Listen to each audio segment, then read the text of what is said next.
Well, thank you so much for tuning in to Look Before You Speak. And today, I'm very thrilled to be able to talk with Bandon Reintjes, the curator at the Missoula Art Museum.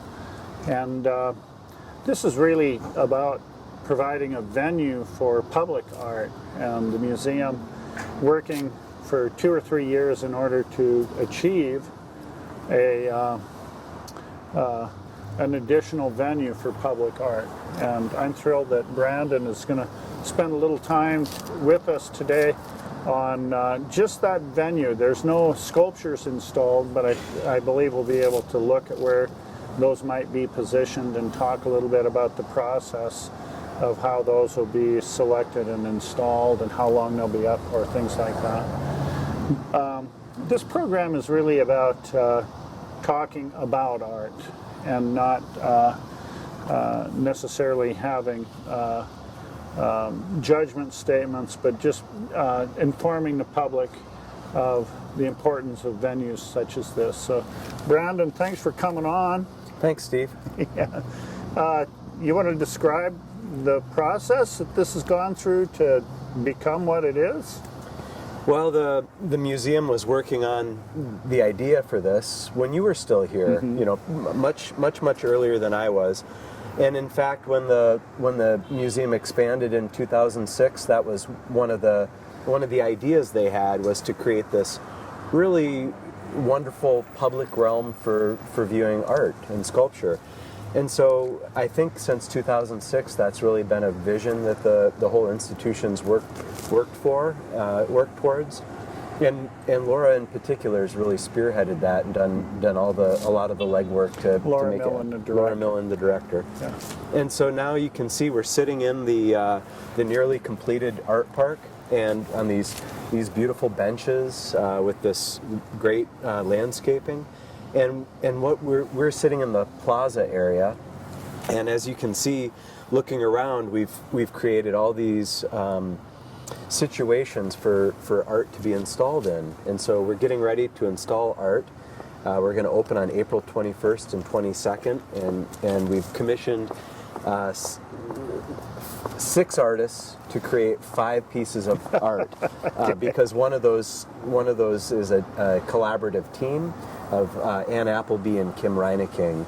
We also have Keith Goodhart, Jeremy Hatch, Whitney Ford Terry, and Patrick Zentz, and they're creating large-scale public sculptures that deal with the idea of the bicycle in a theoretical, a physical, a conceptual, or an abstract way. So it's because we're honoring our partnership between the City of Missoula, our neighbors Adventure Cycling, and the Missoula Art Museum. So we thought the first exhibit should be By the Bike, dealing with the bicycle. That's great. And do you have an idea now?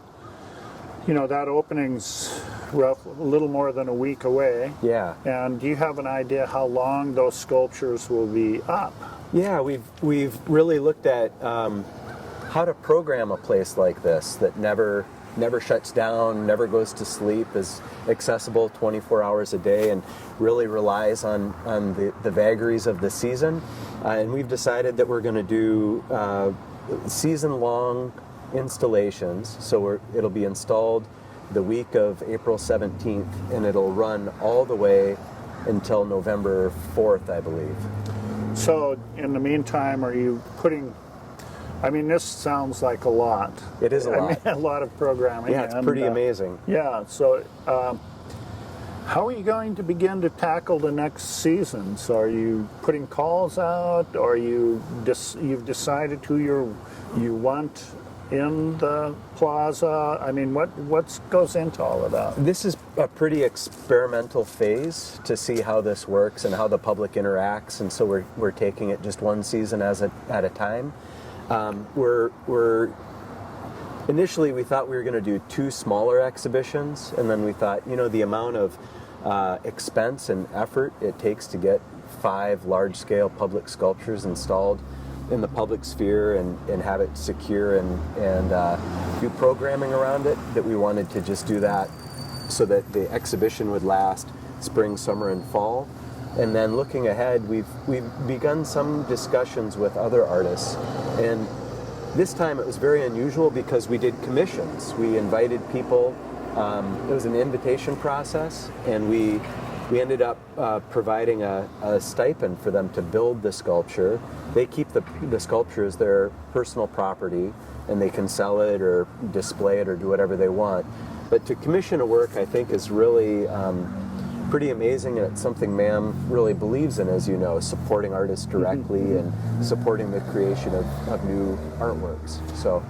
So this is a lot of additional programming, and it's not something that, I mean, there has been the Public Art Committee and public art placed throughout Missoula, but this is something really different. This is going to be a pretty intense situation to see all these sculptures all of a sudden outside. Yeah, and we're really excited to see how the public interacts with the sculptures, and how the sculptures are going to work with public events.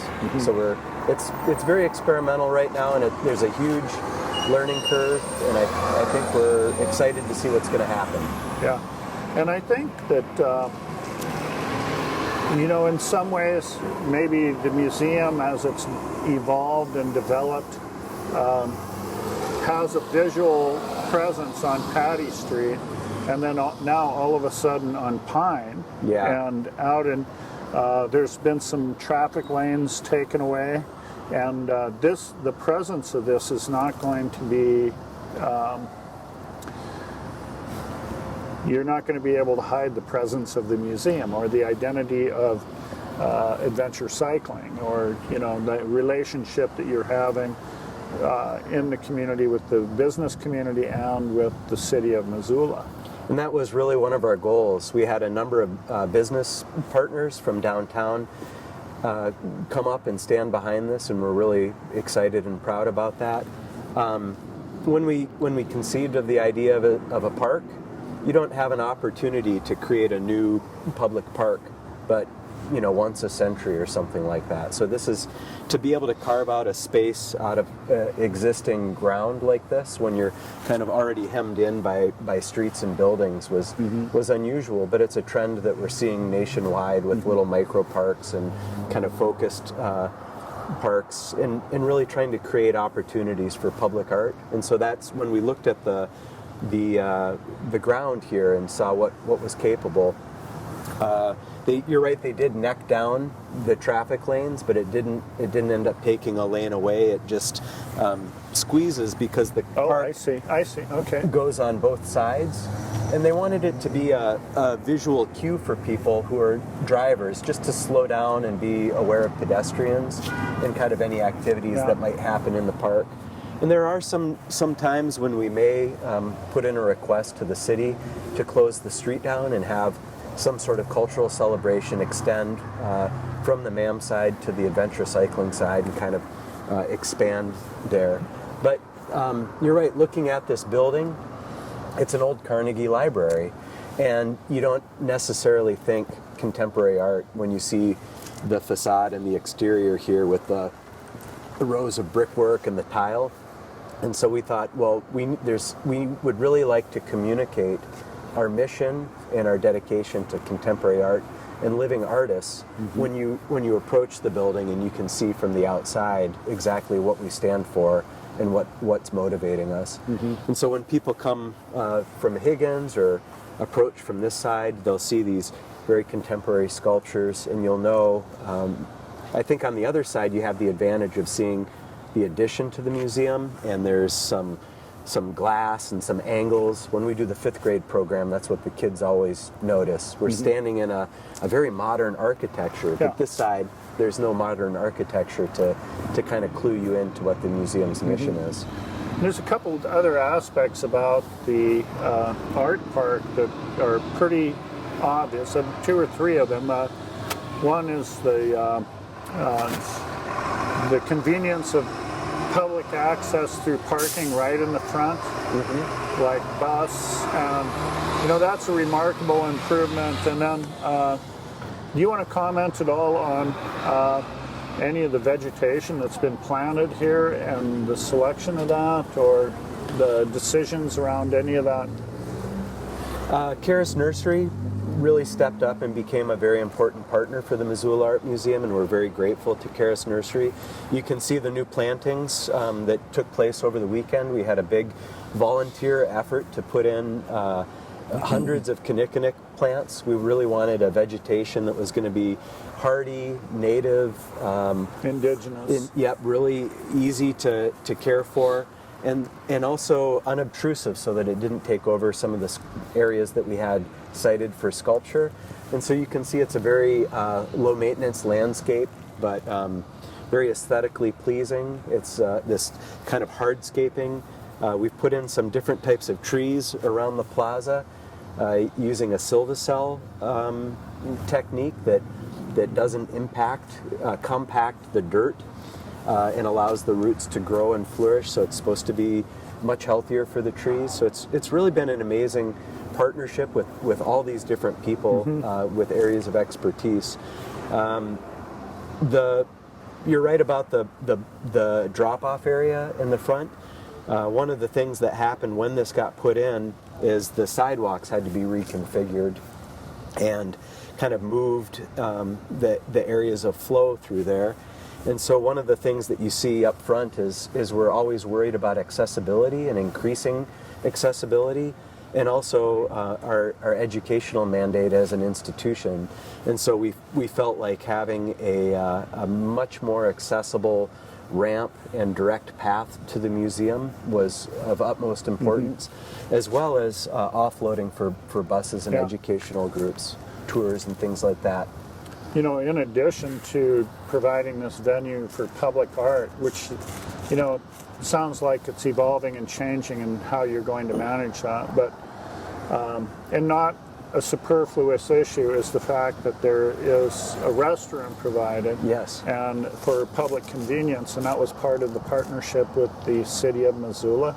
And many visitors to Missoula comment on, you know, there's very few public restrooms. They're way down near the river. Yeah. And if you're wandering around downtown, this is a big change, and it's a change that the museum has really been involved in providing an additional courtesy.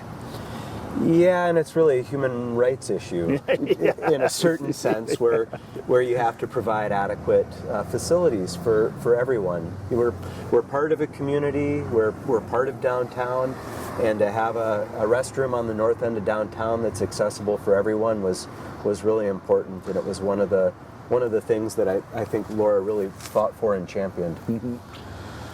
Well, that's great. I want to thank you for coming on today, and I imagine that we'll probably be back over here again and filming some of the installation and some of the art, the exciting art that's coming. I noticed when you mentioned the names of the artists, many of them have had exhibits here. Yes, that was something that we were excited about. We wanted bicycle enthusiasts. We wanted time-tested artists who were able to take something that was grandiose and ambitious. In the case of Keith Goodhart, he said it's the largest, most ambitious sculpture he's ever created, and he said he would have never done it had he not received the invitation to create something for the art that's part. great. So that's what we're looking forward to. Well, it's going to be wonderful. Yeah, come back for the installations. Okay. Thanks for coming on today, Thanks, Steve. Brandon. Okay.